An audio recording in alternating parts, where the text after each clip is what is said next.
بسم الله الرحمن الرحيم كلنتي وعنا ونكسن داودياشا قيمها هي قدرينتا مدن او مeel walba nagala saan qaadaysaan ku soo dhawaada liibaan show toddobaad walbaad ka daawataan telefishinka qaranka Soomaaliya stuudiyiisa magaalada Minneapolis ee wadanka Mareykanka daawadayaal dhageystayaal liibaan show toddobaad walba waxaanu ku soo qaadanaa waxyaalo bulshada Soomaaliyeed oo xiiso geliya toddobaadkan liibaan show waxaanu ku soo qaadan doonaa hadii ay yiraahdo sida aad la socotaan gobolkan Minnesota aanu ku noolnahay waxa ku nool jaaliyad aad u fara badan marba marka aad fiirisid marka ka dambaysa jaaliyada Soomaalida ee ku nool gobolkan Minnesota waxaad ka dareemaysaa horumarka ay ku gaarayaan gobolkan Minnesota waxaanu ka qayb galnay bahda telefishinka qaranka Soomaaliya iyo qaybta liibaan showba xaflad lagu daahfurayay suuq cusub oo loo bixiyay JigJiga Business Center JigJiga Business Center waxay ku taalaa wadada Lake iyo Bloomington halka ay iska goyso buildingka oo ka qabanaya marka aad ka timaadid dhanka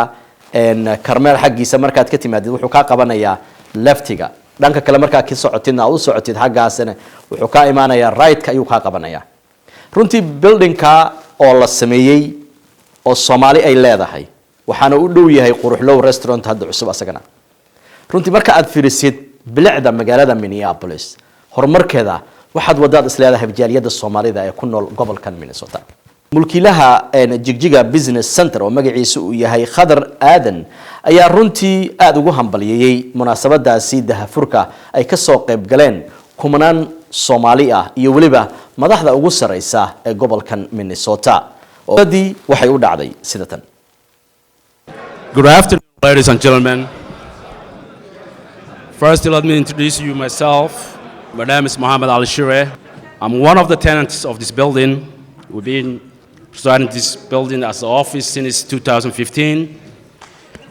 We run here a translation service, and currently we are contracted with the city of Minneapolis, as well as the Minneapolis Police Department. On behalf of JigJiga Business Center, it's my privilege to extend a warm welcome to JigJiga Business Center and to express our sincere thanks and appreciation to all of you for joining us today for this grand opening ceremony. We are especially proud to welcome the Honorable Betsy Hatches, the Mayor of the City of Minneapolis,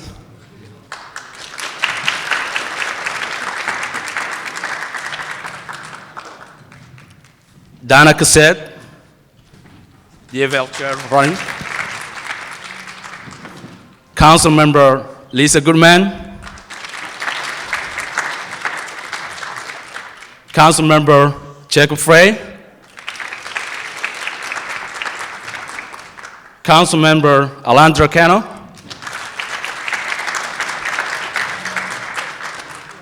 Council Member Honorable Abdi Warsame,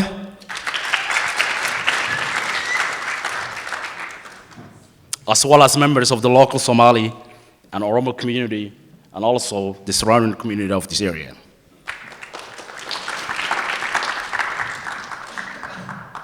At this time, I'd like to invite Sheikh Ahmed to recite Quranic verses to bless our ceremony. Ladies and gentlemen, please join me in welcoming Sheikh Ahmed. بعد السلام افتتاح قراءة القرآن بانكو فريا انتان بان بروجرام كله بسم الله الرحمن الرحيم قل اللهم مالك الملك تؤتي الملك من تشاء وتنزع الملك ممن تشاء وتعز من تشاء وتذل من تشاء بيدك الخير إنك على كل شيء قدير وصلى الله على سيدنا محمد وعلى آله وصحبه وسلم. At this time, it's my great pleasure to introduce the Honorable Khadar Aadan, owner and the CEO of the JigJiga Business Center.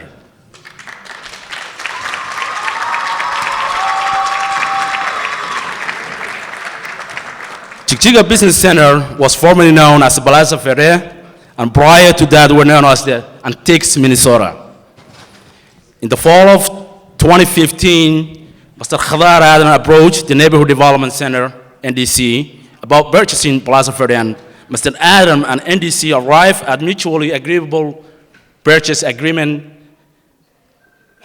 for the property in January 2016. Ladies and gentlemen, please join me in welcoming Honorable Khadar Aadan. Good afternoon. Soo dhawaada, that's Somali language, welcome. Good afternoon, Honorable Mayor Betsy Hodges. Sorry if I mispronounce your name. Honorable Donna Cassette, Council Member Alondra Ocano, Council Member Lisa Goodman, Council Member Abdi Warsame, and all the rest of you honorable guests. I thank you for joining us in this wonderful day to celebrate with us at this grand opening day of JigJiga Business Center. Today we celebrate the grand opening of our 45,000 square foot JigJiga Business Center. We are so thankful to so many of you who have been with us every step of the way, so that this day would finally come.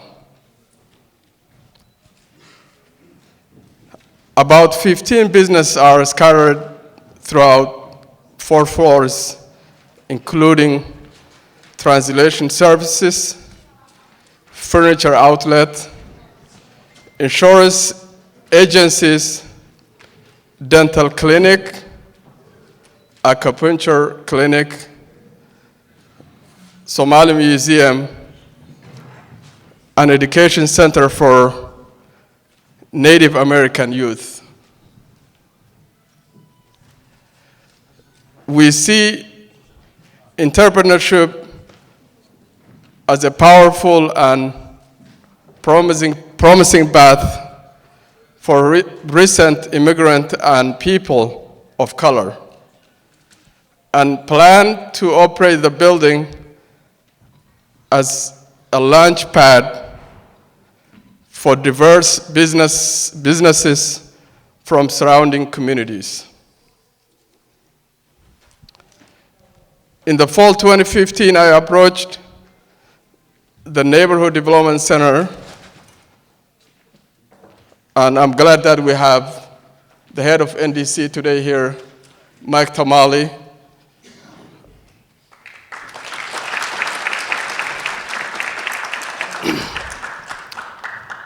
Honorable Mike Tamale is a wonderful friend and a mentor for me when I come here to join the great state of Minnesota.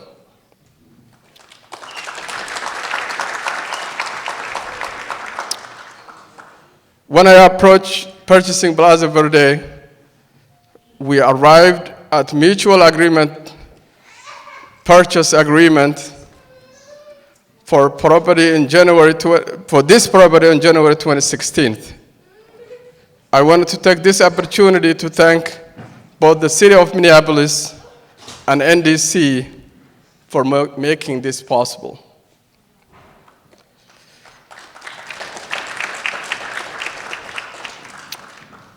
Previously, I helped develop and operate a successful family-run hotel in JigJiga, Ethiopia. Between 2010 and 2014, by selling my stake in the hotel, I had equity. I could invest in a new business. And I chose my business to be Minneapolis City.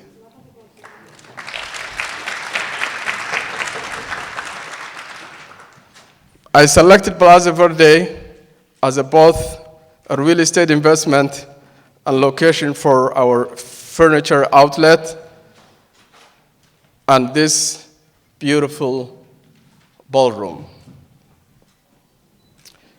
In the spirit of maintaining the positive impact of Plaza Verde renovation, because it was renovated in 2004, and Mike Tamale and NDC did a wonderful job for the renovation. I will continue to operate the building as a community asset and a hub for immigrant entrepreneurs.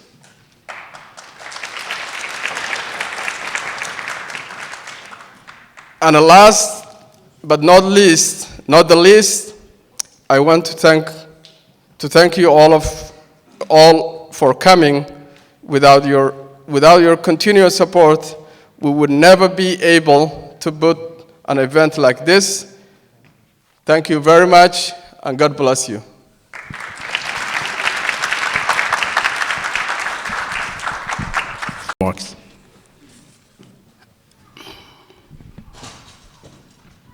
At this time, it's my great pleasure to introduce Honorable Grad Omar, Grad Dol, Grad Hersi, a prominent chief of East African community in Minneapolis.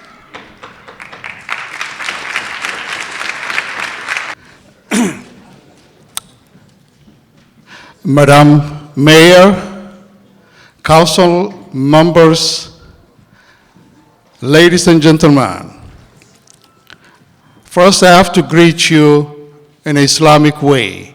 Assalamu alaikum wa rahmatullahi wa barakatuh.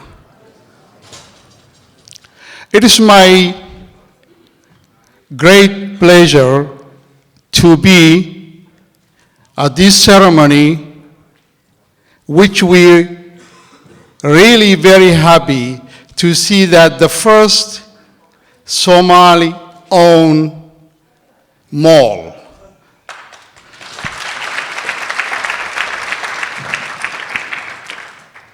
We got 2-3 more in Twin City, which is not really wholly Somali. So this is the first one, and it's not going to be the last one.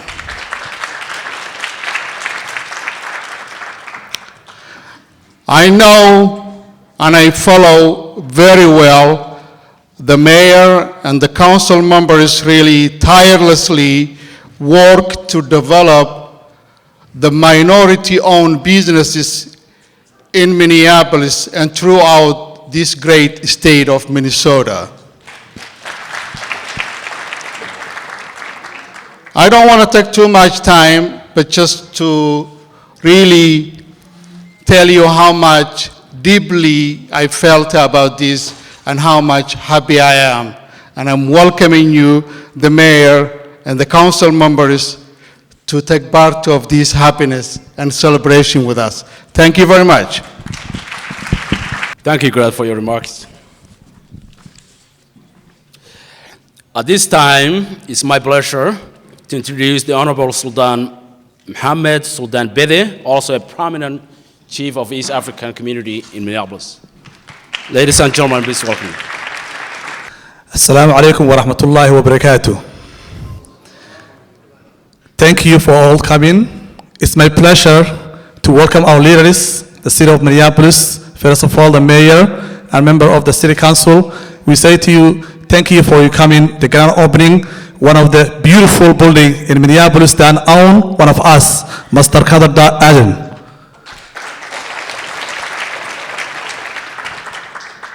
I am the one of the business owners in Minneapolis, and I'm really glad to see that we have one of our own business center that belonged by one of our brothers, and we're really glad that Mr. Qadar, thank you for your effort and to bring the business to Minneapolis. I'm really glad to see the council member Abdul Wasameh. This is your dream too. You want a business owned by your own community, and we're really glad to have this beautiful building, and it's the beginning. We're going to continue to have more business. Thank you for your all. At this time, we are going to have a little entertainment, a folklore dance performed by the Somali Museum Dance Troupe.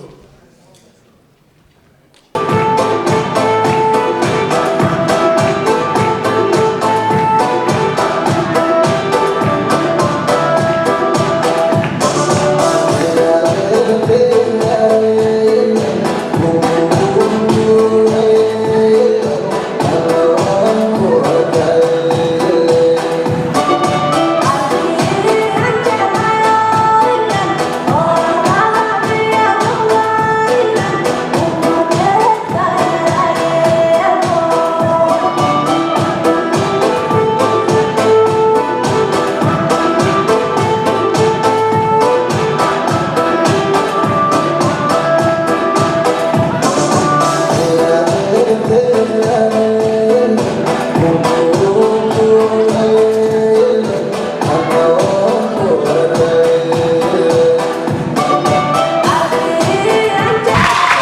Thank you, guys.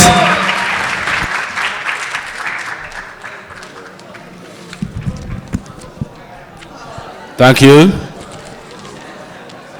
In a community that reflects the vibrancy and contributions of all its people, of all communities within this great city, what she refers to as one Minneapolis.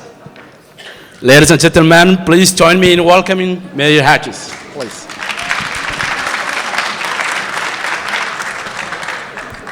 Thank you so much. We were joking at the table, how could we what could possibly follow this amazing dancing? And I said, I bet they have me speak next. And here I am. So that is a tough act to follow, but it is such a joy and pleasure to be here today, to be here with you today, to celebrate this, the renewal and the new vibrancy of this building, and in Mr. Adan's investment here in Minneapolis. Thank you so much. Minneapolis is great because we have so many people from so many different communities represented here, investing here. There is so much that immigrant communities have done to build Minneapolis, and your presence here makes Minneapolis stronger and better. The businesses that will be here, the businesses that are here, is a celebration and adds to what is great about Minneapolis. And the conversation at the national level, I know, is so ugly right now, and there is so much ugliness coming to people who live in Minneapolis and coming to you, and I'm sorry.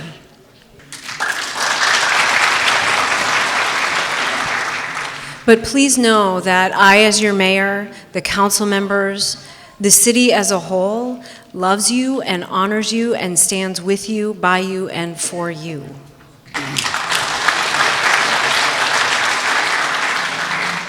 So this is a celebration here today of community, of investment, of growth. It is an honor for the city to have participated in helping make this project possible overall, and I look forward to more.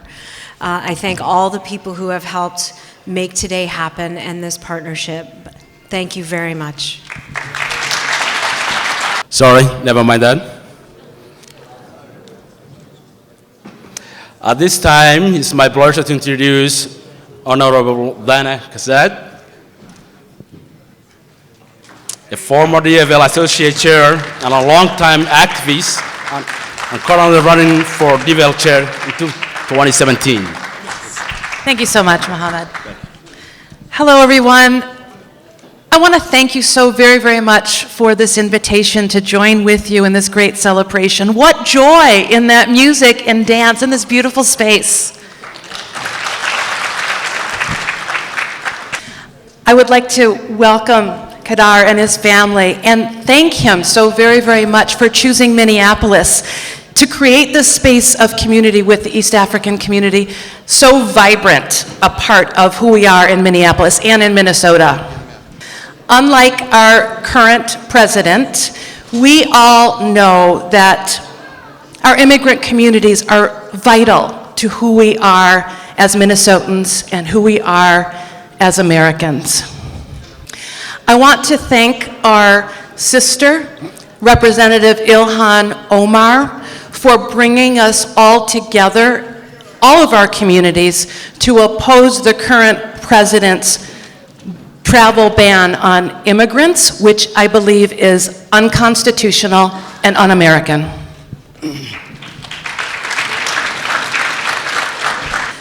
I want to make sure that you all know that the DFL stands with the community in support of all immigrant small business owners.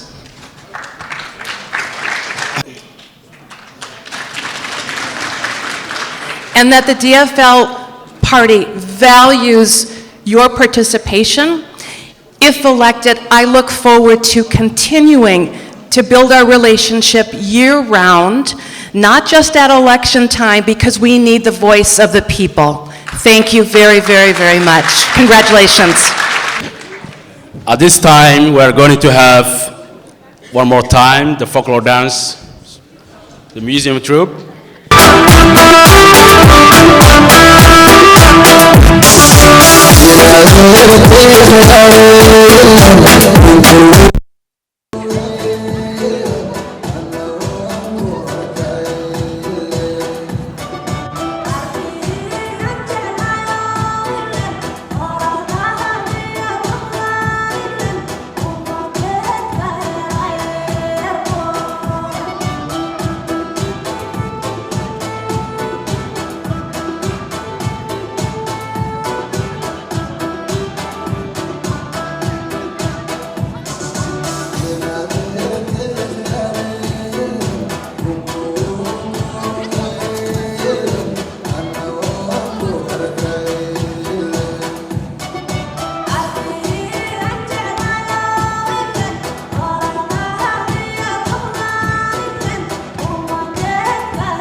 So I have the honor of being the first Latina elected to the Minneapolis City Council.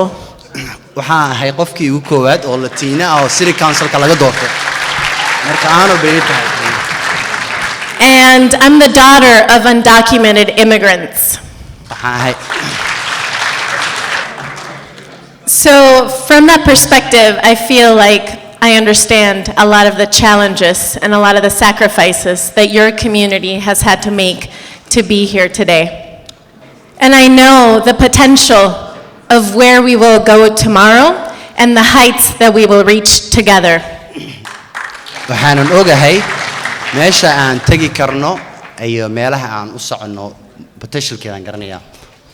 And I really appreciate the young people here today, the beautiful dancers with all of their energy, and the very rich artistic and cultural offerings and contributions that communities like yours and mine bring to the city. waxaan u mahadcelinayaa dadkii yaraa oo imaaday ama nagala soo qayb galay maanta. waxaan garanayaa city-ga ama magaalada waxa ay ku soo kordhiyaan. But it's not enough ma aha enough yani to be in front of a room singing and dancing and making people smile. Sat, it's good to see you on this questionable day given the outcome of today's election. Thank you all for inviting me here today to be with you. I am honored.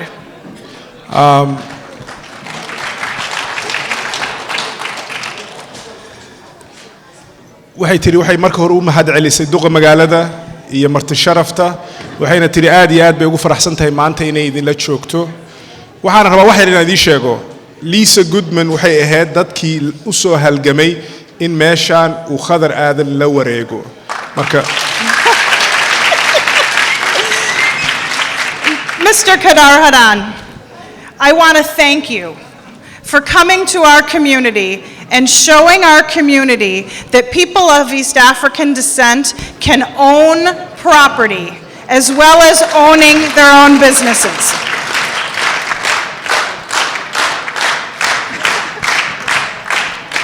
waxay tiri waxaan rabaa inaan u mahadceliyo khadar aadan oo magaalada Minneapolis tusay in qof Soomaaliya oo ganacsato ah inuu inta maalgeli karo lana wareegi karo xarun saan oo kala ah marka khadar uu mahadsan yahay.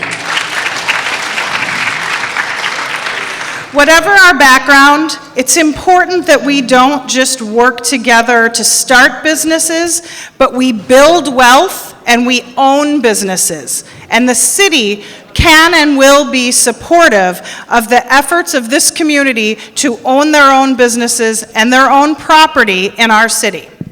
waxay tiri magaalada waxaan rabaa inaan idin sheego ma ahan kaliya inuu qofku ganacsi samaysto laakiin waxaa muhiim ah in ganacsigaas lagu caawiyo sida loo kobci lahaa kor loogu qaadi lahaa waxaana rabnaa community-gan oo anagu ka tirsannahay oo Soomaalida iyo East Africaanka inay yeeshaan maxaa la dhahaa ganacsigooda ganacsiga kaliya maahan inay yeeshaan xarumahooda oo ganacsigu ay ku shaqaystaan. On a very personal note, I will say when Councilmember Warsami was elected to the City Council, I became his mentor. And now, 3 years later, he has become my mentor.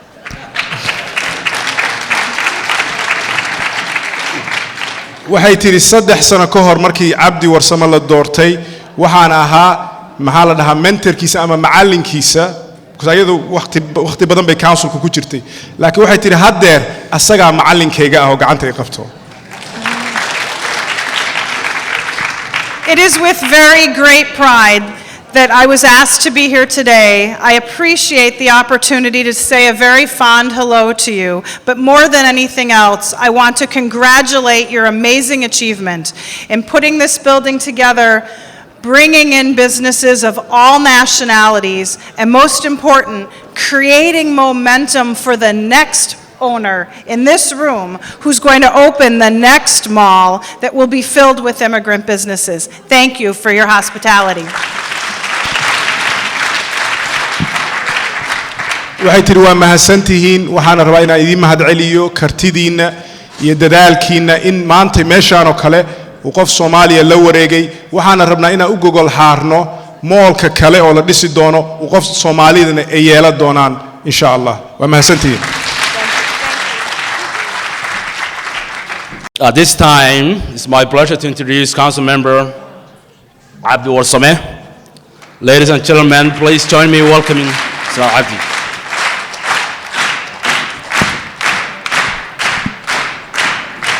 Assalamu alaikum. I'm going to do the opposite. So I'm going to speak a little bit in English and a little bit more in Somali. Marka ugu horeyso waxaan rabaa inaan af Ingiriis ku hadlo markaasna Somali baa ku hadli doona waayo dadka ugu badan meesha jooga af Somali bay ku hadlaan. Thank you very much thank you to the mayor of the city of Minneapolis, Betsy Hodges. Thank you to my colleagues, Landro Cano, who's a council member for Ward 9, as well as my mentor and colleague, Lisa Goodman, and to the rest of the dignitaries that are here. Thank you very much. Thank you to Khadr Aden, the owner and the CEO of JigJiga Business Center, a friend of mine, a brother of mine, who we are here to celebrate this milestone in our community.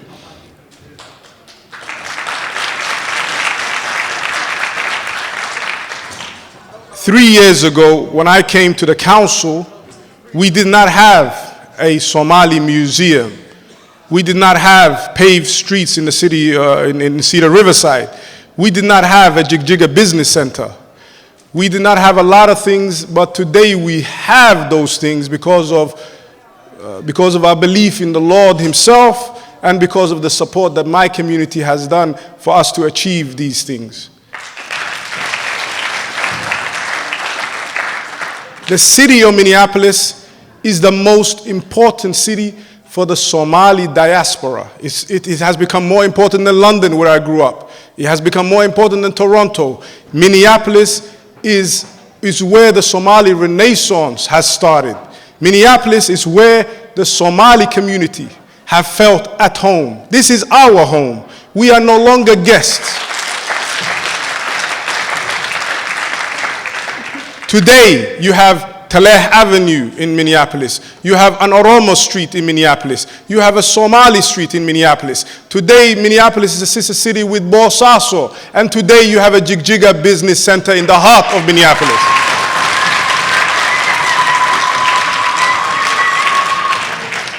That is why this city is important to us. This is our city. And that's why I thank the mayor for showing up, because this building is important to us. We own this building. Khadr Aden owns this building. Our community owns this building.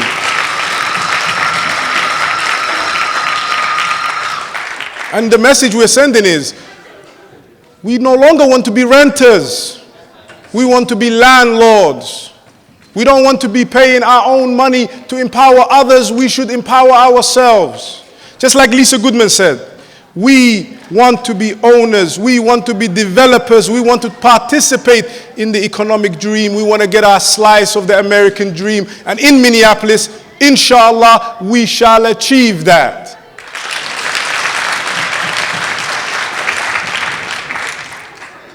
Assalamu alaikum, magacayga waxaa la dhahaa Abdi Warsame, waxaan ka mid ahay golaha deegaanka magaalada Minneapolis, waxaan u mahadcelinayaa duqa magaalada Betsy Hodges, iyo maxalla gudoomiyaha degmada maxalla Landro Cano, iyo gudoomiyaha maxay ahayd degmada toddobaad saaxiibtay Lisa Goodman. waxaan rabaa inaan waxyaalo yar idin sheego. magaalada Minneapolis waxay noqotay xarunta ugu muhiimsan Soomaalida reer galbeedku ay degan yihiin. waxay hadda ka hormartay London, waxayna ka hormartay Toronto. London oo ku soo koray iyo Toronto waa naqaano Canada ku taalo. Minneapolis waa meesha kaliya oo maanta ka helaysid Somali Museum oo hoos ku taalo oo building kan JigJiga Center ka tirsan maxalla dadka kirada bixiyo. waxaa Minneapolis ku arkaysaa jid la dhaho Somali Street, waxaa ku arkaysaa Oromo Street. Minneapolis waxay mataan la tahay magaalo Soomaaliyeed oo Boosaaso la dhaho, xataa alaab baan u dirnay. maantana JigJiga oo magaalooyinkeena ugu waaweyn ugu caansano garaad wiilwaal ka yimid ayaa maanta xarun ku leh maxaa la dhahaa centerka.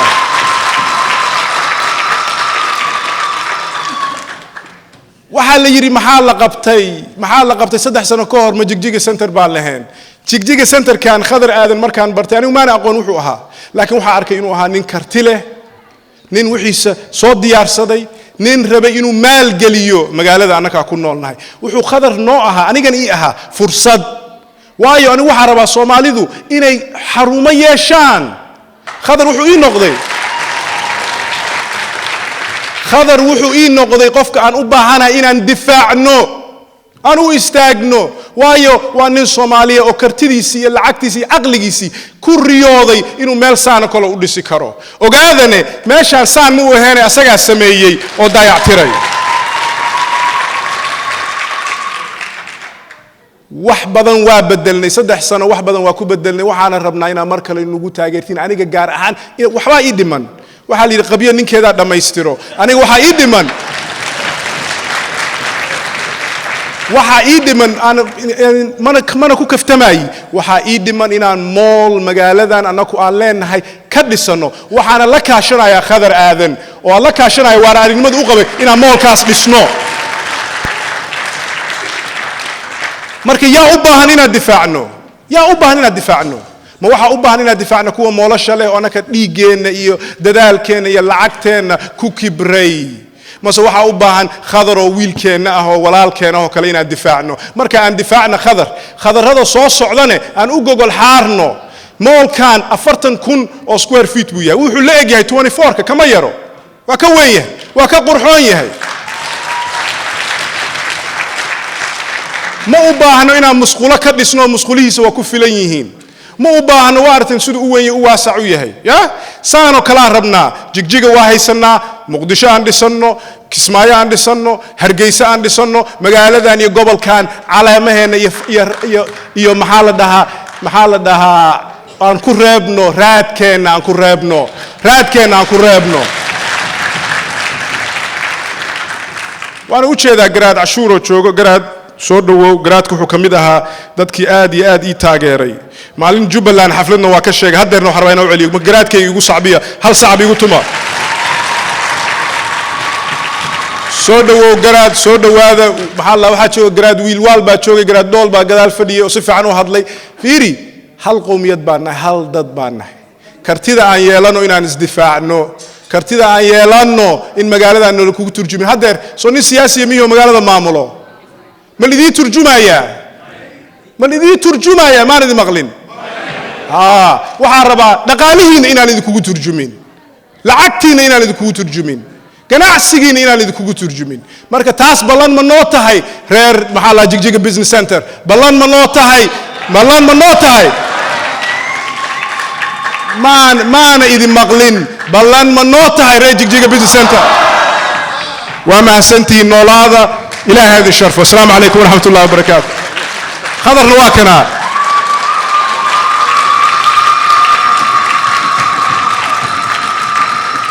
waxaan rabaa codsi anigu horta waxaan rabaa inaan hal codsi idin gudbiyo dadka raba hadeer ka bacdi TV-yadana waa u jeedaa Soomaalino dadka raba hadeer ka bacdina aroosyo qabsadaan waa u jeedin meeshaan soo buuxiya dadka raba inay xaflado qabtaan meeshaan soo buuxiya hoosna waxa jirto intan arooski baa ku qabsanaysiin hoosna furniture-ki guriga la idin geenay intiina gaarinina waa mahadsantiin assalaamu calaykum waraxmatullaahi wabarakaatu Director Siad Ali, I apologize. I earlier haven't included the distinguished guests. A member of the Minneapolis Board of Education. For many years, Siad Ali has served on the Minnesota staff of U.S. Senator Amy Klobuchar as an outreach director focusing on immigration, casework, and community outreach. Hatches, members of Minneapolis Board of Minneapolis City Council, and my beloved Somali American community. I would like to take this opportunity to thank Khadar Aden, the founder of JigJiga Business Center, for inviting us here. Khadar Aden, he is a visionary business leader, and truly the city of Minneapolis will benefit from his wisdom and business leadership. I, Siad Ali, would like to make sure that I do everything possible to support Mr. Aden so that as he's moving forward to our city and our community. I'm also here on behalf of Senior Senator Amy Klobuchar. Senator Amy Klobuchar could not be in here today. due to Senate schedule. But I want to pass her congratulations to Mr. Aaron, and our office will do everything possible to support Mr. Khadr Aden as he is moving forward our community and our great city. Thank you very much. walaalayaal aniga waxaan ahay Siyaad Cali oo ka tirsan guddoonka waxbarashada Minneapolis. waxaa kale oo outreach director u ahay senior senator Amy Klobuchar oo wada taqaanaan. waxaan filayaa intiina halkan joogtaa inaad garanaysaan senator Amy Klobuchar. xafiiskeeduna uu qof kasta intiina halkan fadhida haddaan si xujaa u idhaahdo ama waa qof xafiiskaasi caawiyey ama waa qof garanaya qof xafiiskaasi caawiyey. senator Amy Klobuchar waxay tiri fariin iga gaarsii Khadr Aden waan garab taagannahay inaan kala shaqeyno siduu businesskiisa u sii horumarin lahaa.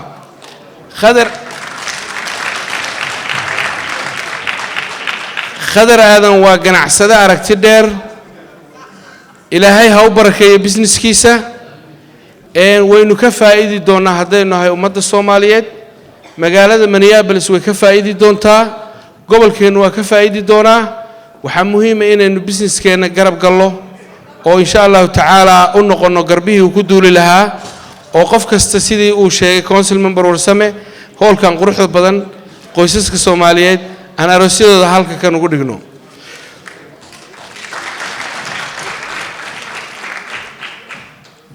waxaan u mahadnaqayaa walaalkay Khadr. waxaan leeyahay waan ku garab taagannahay wax kasta oo aan kula qaban karnana waa kula samayn doonaa.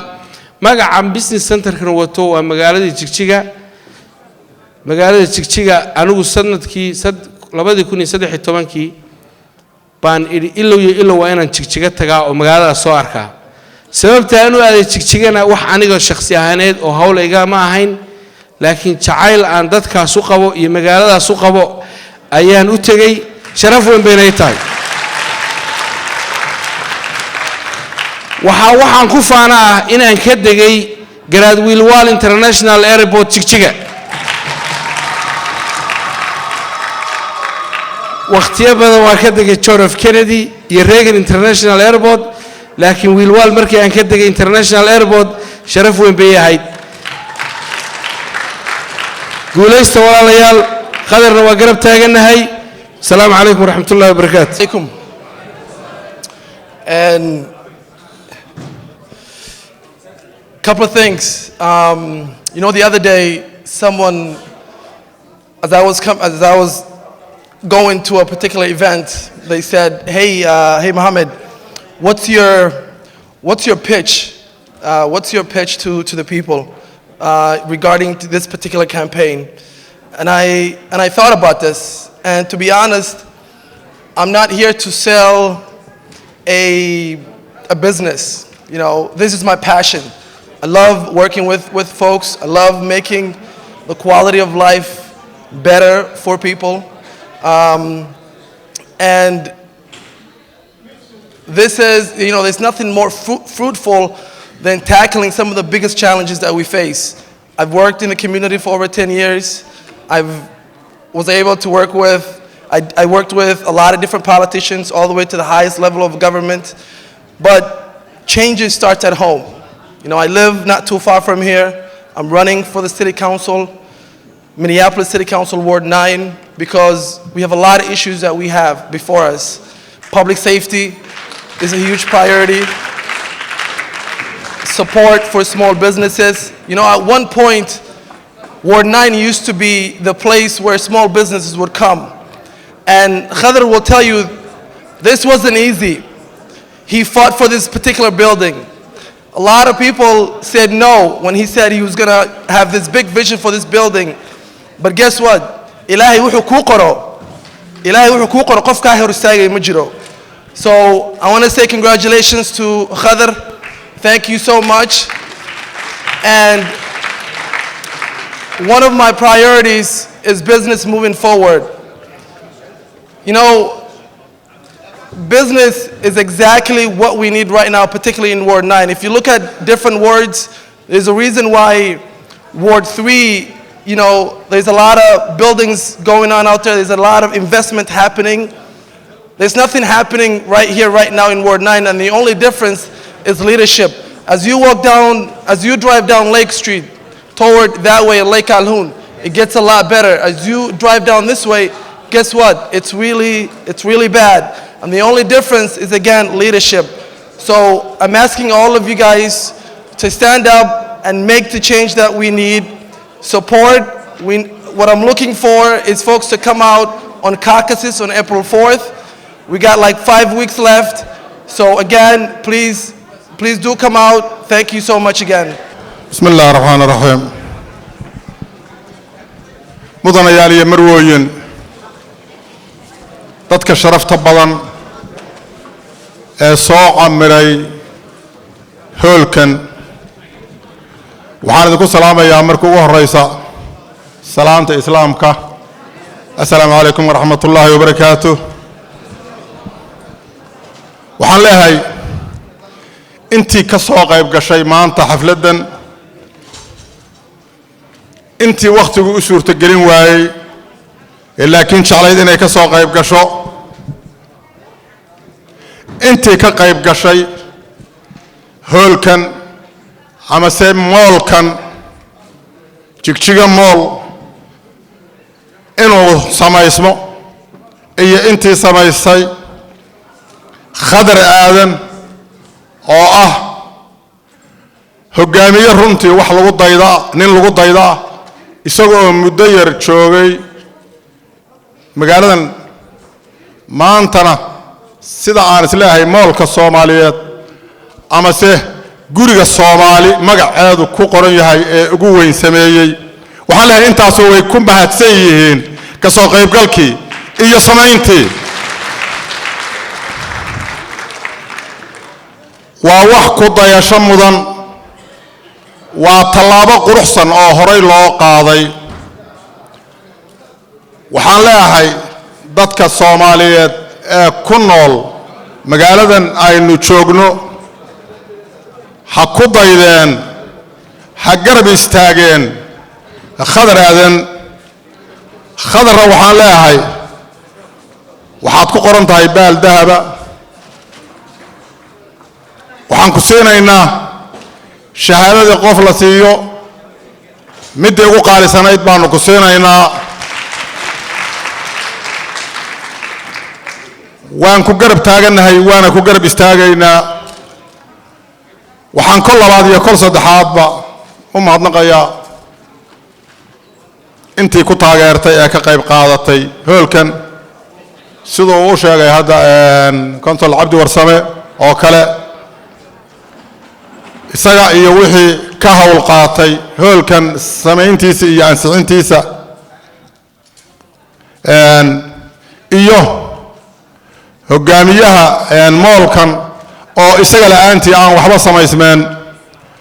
waxaan leeyahay waad ku mahadsan tihiin, waana idinku taageeraynaa, waana idin garab taaganahay.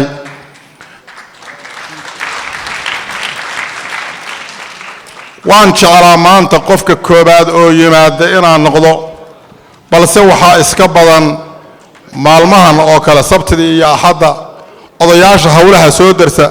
sidaa daraaddeed fasax baan ka qaatay khadar inaan waxoogaa soo daahayo. waan u sheegay sida aan ballan u qaaday inaan hoolka imaada iga go'naydna waan u imid. waxaana sheegayaa oo aan caddaynayaa insha allahu wixii aan ka qaban karo hoolkan inaan ka qaban doono, aniga iyo taageerayaashayda iyo Soomaalida mana soodho oo aan guud ahaan kula talinayo ku dayasho wanaagsan. wixii horumar ahna in la isu kaalmaysto oo dadku ay gacmaha isu qabsadaan baa loo baahan yahay. middaa inaynu u kala hadhna looma baahna. waxaan leeyahay Soomaalida ku dayasho wanaagsan buu yahay. wixii inoo soo kordha oo kale oo aan ku sii darsan karo, haddii la sameeyo mool horumar buu inoo yahay. waynu badannahay, waan buuxinaynaa. waynu u baahannahay meelo badan oo aynu samaysano moolal kale, guryo waaweyn oo kale. waynu degannahay inaynu ka qayb qaadano oo aynu ka mid noqonno waddankan aynu joognaynu u baahannahay sidaa daraaddeed waxaynu leenahay wixii horumara aynu gacmaha isu qabsanno oo aynu isku taageero khadara tusaale wanaagsan buu inoo yahay waanu u ducaynaynaa hawshaa uu qabtay ilaahay inuu muxuu ahaa u fududeeyo oo uu uga dhigo midii saldhigsay maanta u tahay u noqotay inuu ilaahay uga dhigo dadka Soomaaliyeed ee ku nool muxuu ahaa maarso dhan waxaan leeyahay ku dayasho wanaagsan buu khadar inoo sameeyay aynu garab galo aynu taageero aynu ku dayno aynu samayno community waaweyn shirkooyin waaweyn oo arrimahan oo kala ka shaqeeya waad mahadsantihiin baa leh Ladies and gentlemen, on behalf of JigJiga Business Center, we are proud to have you here today again at this grand opening ceremony, and we thank you for joining us in this celebration. That concludes our grand opening ceremonies this afternoon. We welcome you to stay for food and refreshment and photographs.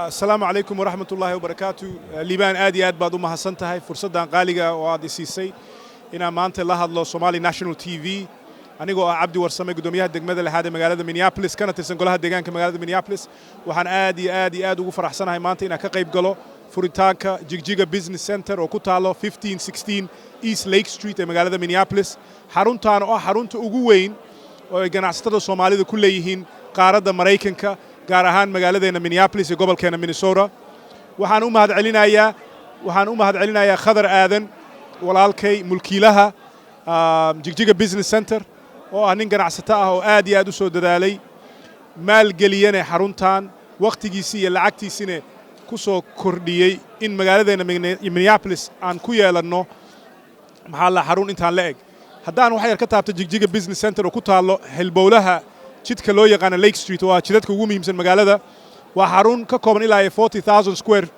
feet waxay leedahay ilaa iyo waxa ku yaala 15 ganacsi oo waxa ku yaala isbitaalka ilkaha waxa ku yaala turjumaano waxa ganacsatada ku jira ay ka kooban yihiin Soomaali cadaan iyo dadka loo yaqaan Latinos waana xarun oo Soomaalidu iska leedahay maantana aan ku faani karno waxaan anigu ka soo shaqeeyay sanadkii la soo dhaafay waxyaalihii ugu muhiimsanaa waan ka soo shaqeeyay waxay ahayd inaan u halganno in xaruntan la furo furahana lagu wareejiyo mulkiila Khadar Aadan marka aad baan ugu faraxsanahay waxaana rabaa Soomaalida meel kasta ay joogaan hadda waxa joognaa hallkii lagu qaban karo aroosyada shirarka iyo isku imaatinka shacabkeena waxaana ku taalo xarunta ganacsiga meel oo lagu gado maxalla furniture-ka ama alaabaha guriga marka qofkii rabo inuu maxalla meeshan kireysto waa kireysan karaa inuu hallkan maxaa la qabsadan uu qabsan karaa waana ka codsanayaa shacabkeena in la taageero JigJiga Business Center waa la socotiin magaalada JigJiga waa magaalo caan noo ah waa meesha halganka SYL uu ka bilowday maantana JigJiga Business Center waxay ku taalaa meesha halganka Soomaaliyeed ee qarniga 21 ka socda oo ah magaalada Minneapolis anoo Cabdi Warsame aad iyo aad baad u mahadsantihiin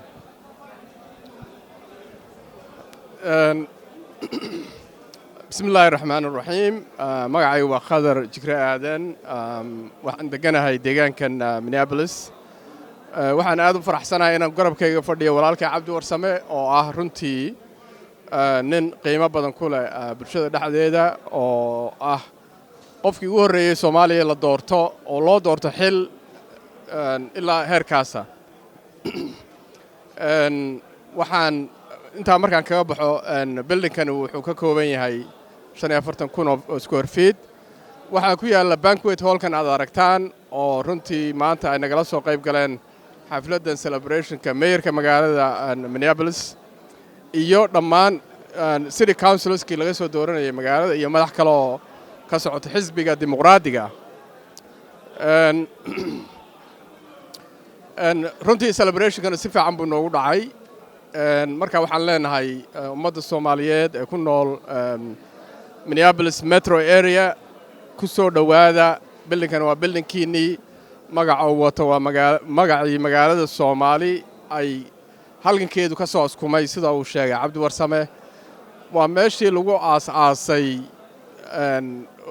xisbigii SYL ee u halgamay go'aannimada Soomaaliya oo runtii ilaa iyo hadda magaalada JigJiga dhawaan baan ka imid anigu waxaa ku yaala xabadihii maalinka ingiriisku uu dadka uu ku leynayay baa ku yaala waana la preserve gareeyay oo gidaarkii xabadihii sidaba ugu yaalaan marka intaa kaga baxo banquet hallkan waxaa weheliya xafiisyo fara badan waxaa kaloo weheliya furniture store aad u weyn oo aan alaab qualitygeedu aad u sarreeya aan ka keenna waddamada Turkiga Talyaaniga iyo gobolka California oo runtii ah alaab qualitygeedu aad u sarreeyo marka waxaan leenahay Soomaali weyn soo dhawaada minankiina waay aad baa u mahadsantiin tooyinka iyo waliba waxyaalaha ay qabaan jaaliyada Soomaalida markii la yiraahdo xafladaha ay dhiganayaan parkinka ayaa aad ay ugu sheegtaan JigJiga Business Center mar aan weydiiyay maamulaheeda waxa uu ku jawaabay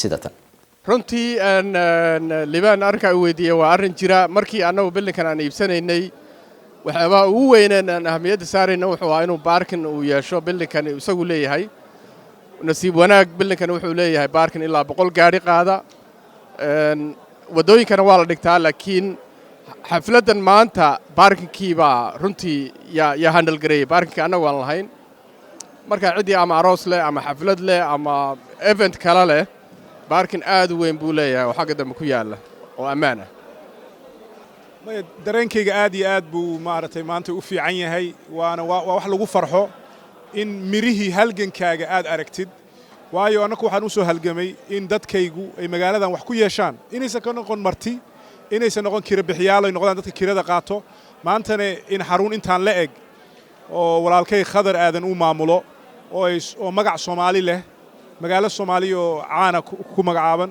intaan qof Soomaali maxaa la dhahaa waxay u tahay dhiirigelin bay tahay aniga shakhsiyan inaan maxaa la dhahaa halgankaygu inuu halgan saxsan oo ku salaysan meeshii loo baahnaa bay ku tusinaysaa waayo dhaqaalaha ayaa dadka maamulo waxaan rabnaa dad inaan noqono dhaqaale leh waa la socotaa waxaan ballan qaadnay in mool cusub la dhisi doono walaalkay Khadar oo hadda ag fadhiyane wuxuu ka mid noqon doonaa dadkaas waay aragnimada iyo tusaalihiisa iyo hoggaankiisa inuu yahay nin meeshaan oo kala maamulo inuu yahay dadka la kaasho doono sidaan u hirgelinno moolkaas soo socdo marka tan waa tilaabadii koowaad oo wax lagu farxo laakiin fari kama qodno faanoole wax badan baa noo dhiman insha Allah